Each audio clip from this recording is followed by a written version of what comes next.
Hmm.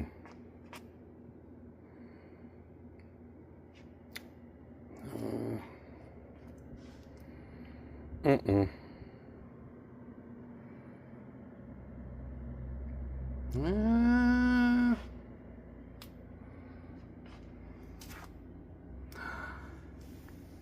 Mm.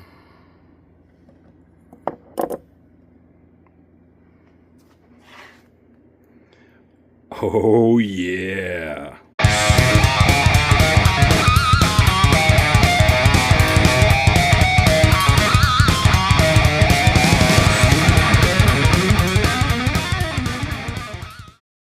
Good afternoon, friends and neighbors. This is your good buddy Bulldawg coming back at you again from the Burn Studios, live and uncut here in the wilds of upstate New York. Back with another video. Man, I am so excited. I have had such a warm welcome over the week, and I just want to give a big shout out before I even begin here, because I want to give a very special thanks to all of my new subscribers. Man, I can't thank you enough. This channel would be nothing without you. And likewise, I want to thank the YTPC for the very, very warm welcome and all of the support that they have shown me over this past week. It's been absolutely wonderful. These people are, you guys are amazing. Thank you. Thank you so much. Also, I need to give a very special shout out to the guys at the Pipe Hunter channel and the Leaf and Briar channel. They gave me a really nice shout out, and I can't thank you guys enough for that. That was really awesome of you to think of me, and thank you for doing that. Thank you, thank you, thank you. Now, I'd really like to give a huge shout out to Beans316. He has really taken me under his wing. He has done a lot to help me grow my channel, and Beans, I owe you big time, brother. Thank you so much for being in my corner. Thank you very, very much. I'm going to have links for both the Pipe Hunter and the Leaf and Briar down below. Please check those channels out. Subscribe to those guys. They're definitely worth listening to. They're some good people, and I had subscribed immediately after watching them. All right, my friends, so it is time. We are going to talk about a new blend here today. It's not a new blend, but it is a new blend to talk about here on The Burn. It is Haunted Bookshop. All right, so let's take a look. First of all, what's the hype with Haunted Bookshop? What's the big deal? Everybody's like, Haunted Bookshop, Haunted Bookshop, Haunted Bookshop. Oh, you got to try it. It's the best blend in the world. It's awesome. It's amazing. It's wonderful. It'll cure all diseases. I'm telling you, it's like probably the most talked about blend, the most polarizing blend, and I want to figure it out, because I'm telling you, I'm still trying to figure it out after smoking it, having smoked it for a few years already. So what I'm going to do is I'm going to talk about it. What we have is Haunted Bookshop. It is a blend that was originally made by Bob Ranowski, who is also known for blending some other heavy hitters in Bayou Morning, Old Joe Krantz, Morley's Best, and many, many others. But this is probably by far his most successful. It is produced by Cornell and Deal here in the good old US of A.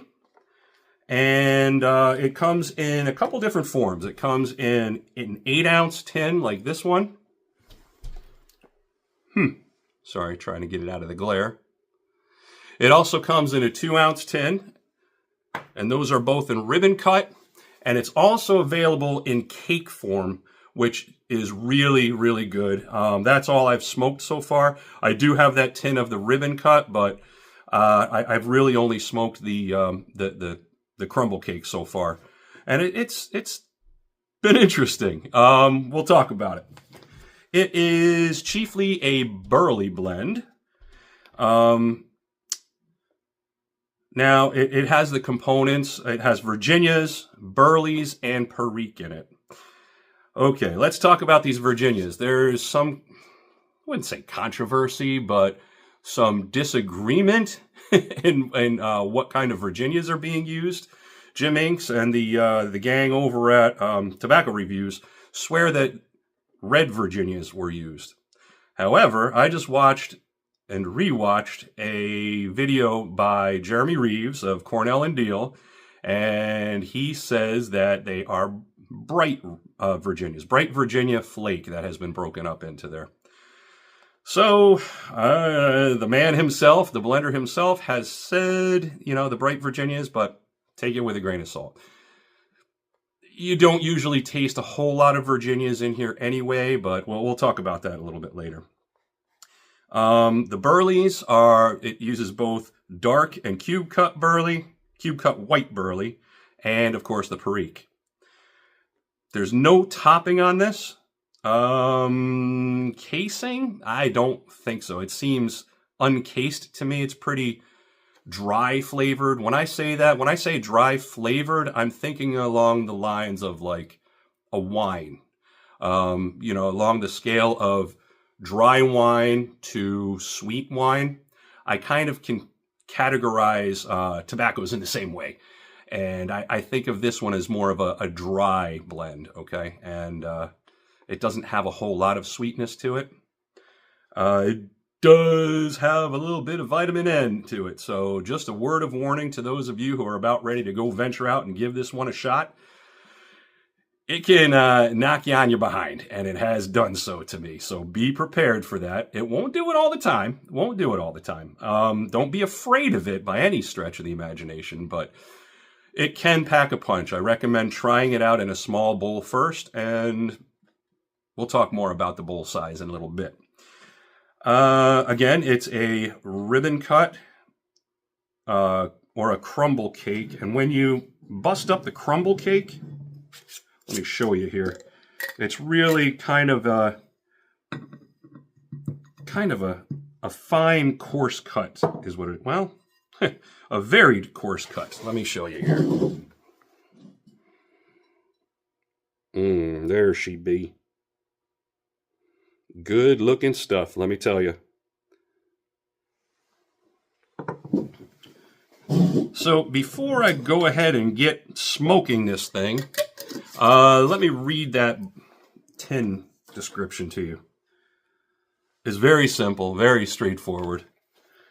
It says, another of the late Bob Bronowski's blends, named in honor of the famous novel written by Christopher Morley. Haunted Bookshop is a burley and Virginia blend with just a touch of Perique. There you have it, folks. Yeah, it's really different. You know what? I think this one really, really benefited from the marketing with that name. That name is so catchy. When I have people take a look at my cellar, that one always jumps out at them. Haunted Bookshop. Just too damn cool, man. All right. So anyway, back to what we were talking about here. Let's talk about this blend. The moisture level. I do have a scale here where I'm talking about the moisture level. I have swamp cabbage, which I mentioned last time as being like very, very wet, like a Gawith blend. That's really clumpy and goopy when you pinch it. You really should give it some dry time, or else you can get steam burns from it. So be careful with that. Damp, which has some moisture, a little bit more than perfect. That you get good flavor from a damp one, but sometimes you have a hard time keeping it lit. So it might benefit from some dry time. Then there's Bullseye, and that is right on track. As soon as you crack that tin, you open it up and it's ready to rock and roll. You pinch it. It may stick together a little bit, and so you can detect the moisture in it, but it's really probably ready to go right from the tin. Then there's Parched, which is a little bit drier than that. When something is parched, I would say you don't have to worry about rehydrating it at all. It's really just a little bit drier than ideal, whatever ideal is for you. So you go ahead and smoke it. Just be careful, take your time with it, and don't push it because it may have a tendency to flare up for you. Then I have mummy dust, which is like stupid dry. You don't want to smoke that unless it's really meant to be. You probably want to rehydrate it. You have to be careful with it. You don't want to crumble it into like serious dust, because you run that risk when something's really that dry. There are a couple blends that are meant to be that way. I had mentioned that in my last video talking about the Manil blends, and that was by design. You just really have to pack the hell out of your bowl so it burns a little bit more slowly. Otherwise, it'll just go up in a flash.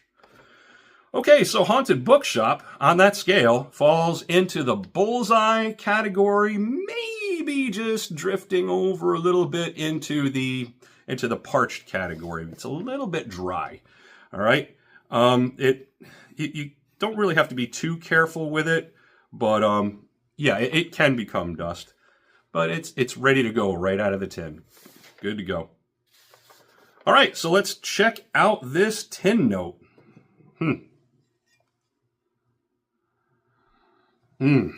Okay, so straight off the bat, I'm getting wood shavings. Those are the burleys, definitely the burleys. When I say wood shavings, it's kind of moving towards like pencil shavings. When you like, when you're emptying like a pencil sharpener, it kind of has that smell to it. Just a bit of that. Yeah, just straight up wood shavings. And, oh man, it's definitely got that Perique funk, okay? It's really that signature Perique funk.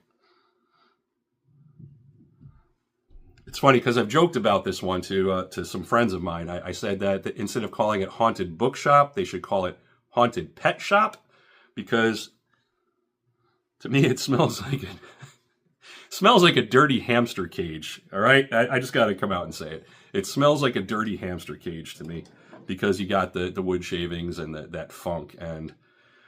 But the cool thing about it, I have to say, usually the funkiest ones are absolutely delicious.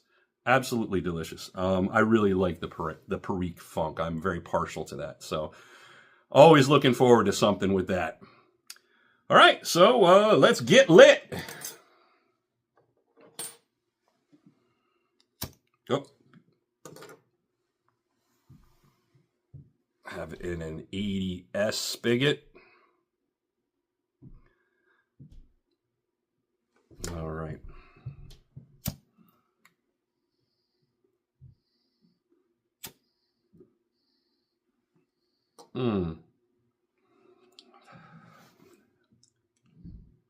Like I said, very dry.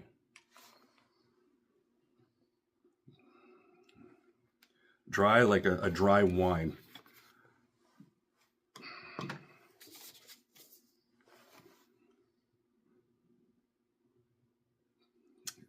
Not much sweetness at all.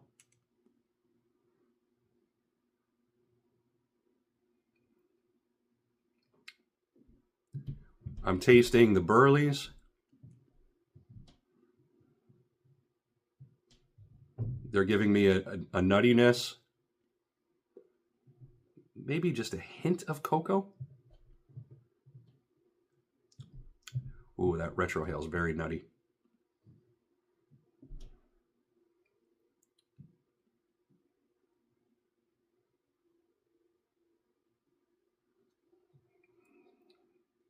The Perique's right up there. They put a generous amount of Perique in this.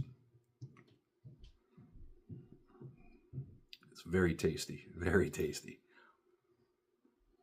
So it's got that dry, spicy character to it.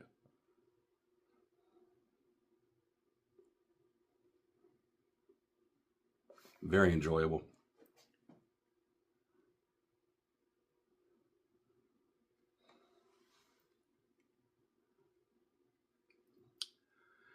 Yeah, this time around, I'm really not getting a whole lot of Virginia out of it.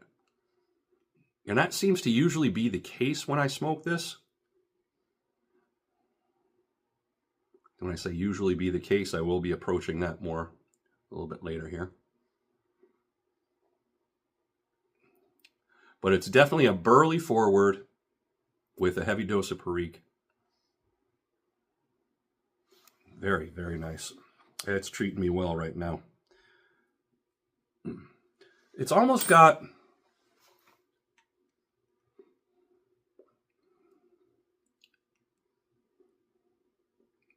It's almost got a cigar-like character to it, too.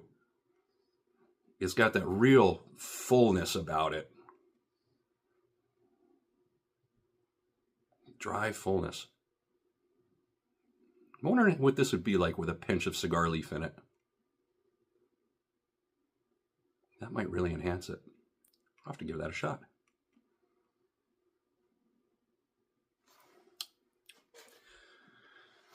Yeah, not a whole lot of Virginia presence.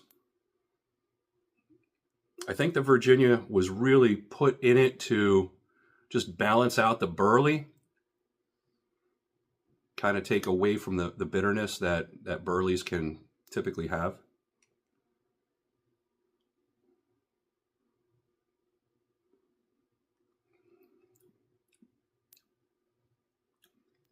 Getting a bit more of the dry cocoa.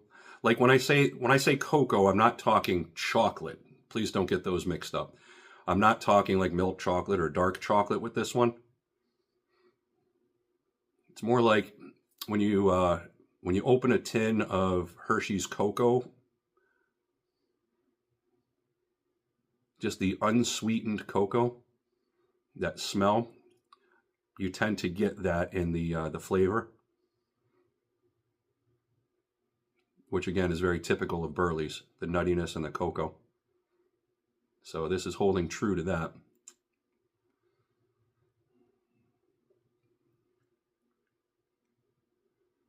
Zero tongue bite. This is a very smooth blend. No chance of tongue bite with this. It's because the sugar levels are so damn low. You can sit back and enjoy this one.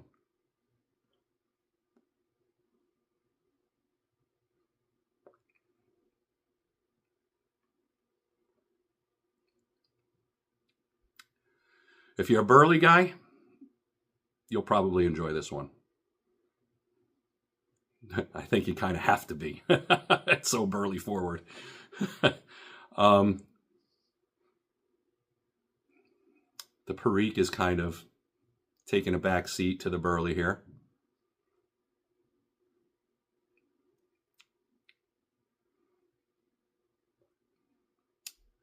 Now, throughout the smoke, this is really interesting about this blend, okay? Throughout the smoke, it's fairly one-dimensional. There's not a whole hell of a lot of change going on with this. But it is so aptly named. This is what I was talking about with it being so polarizing. I have had people say, oh, it's the best blend ever. It's awesome. You know, it's my go-to blend. Awesome. That's great. I've had a friend of mine who said, I will never put that crap in my pipe ever again. There are too many good tobaccos out there. And I have had both experiences. I'm going to be honest with you. I've had both experiences with this blend. I've had it where it seems to change with every bowl I pack. Either there are times where it's like so aptly named because it's got a musty quality to it. It's like an old library book where you open it up and you smell the pages. It's just, and that's really awesome. I think that's when it's really shining. Other times it's like this where the burley's just forward and it just tastes like a typical burley blend with Perique, nothing fancy. Other times I've had it taste bitter and awful. I've had at least 2 times that I can remember where it just tasted absolutely horrible. I'm just like, I am done with this. But I keep giving it a try. Like I say, every time it's different. I've even had it one time where the Virginias just came out. They got up and tap danced. Let me tell you, they just utterly sang. They were so good, which shocked me because Other times you can't. Like now, you could barely detect any Virginias in it. It is just so weird and so interesting, and I think that's why I really like to keep this one around. Do I have other Burleys that are better? Oh yeah, you better believe it. Do I have other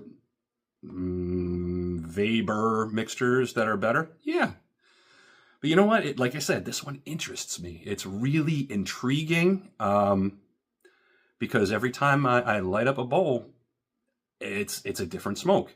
I find I have the best luck with a small bowl or a short wide bowl, like a pot, like this one. This one is absolutely perfect for smoking it because it's a short wide bowl. And I haven't had any issues with that really crappy taste. I didn't take note of what kind of bowls it was in when that happened, but I'll have to check it out. But anyway, I'm still trying to figure this one out. It seems to do well in those bowls that I had mentioned, but try it out. Let me see. I'm gonna say on a recommendation scale, I'll put it somewhere between a 3 and a 4 of a scale of 1 to 5. I'll say a 3.5 because it's decent enough. It's good tobacco, good leaf, good quality leaf, and it's just, I don't know, it's interesting. Worth a try. Definitely worth your time to pick up a tin. So, and all the cool kids are talking about it. Give it a shot. This is your good buddy Bulldawg again. I thank you very, very much for taking the time to join me, and I'll see you next time right here on The Burn.